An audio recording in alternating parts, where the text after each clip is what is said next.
दिल छू लेने वाली हिंदी कहानी। एक मेहनती और ईमानदार नौजवान बहुत पैसे कमाना चाहता था क्योंकि वह गरीब था और बदहाली में जी रहा था। उसका सपना था कि वह मेहनत करके खूब पैसे कमाए और एक दिन अपने पैसे से एक कार खरीदे।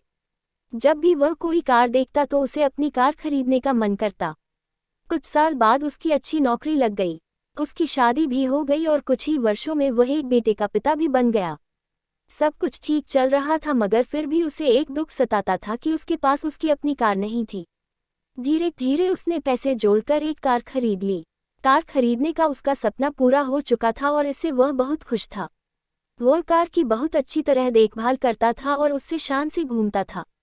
एक दिन रविवार को वह कार को रगड़ रगड़ कर धो रहा था, यहाँ तक कि गाड़ी के टायरों को भी चमका रहा था। उसका 5 वर्षीय बेटा भी उसके साथ था। बेटा भी पिता के आगे पीछे घूम घूम कर कार को साफ होते देख रहा था। कार धोते धोते अचानक उस आदमी ने देखा कि उसका बेटा कार के बोनट पर किसी चीज से खुरच खुरच कर कुछ लिख रहा है।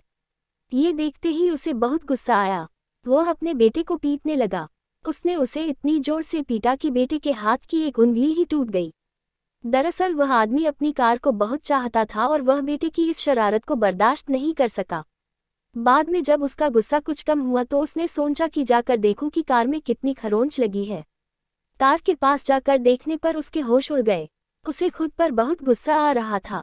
वह फूट फूट कर रोने लगा। कार पर उसके बेटे ने खुरच कर लिखा था, पापा आई लव यू।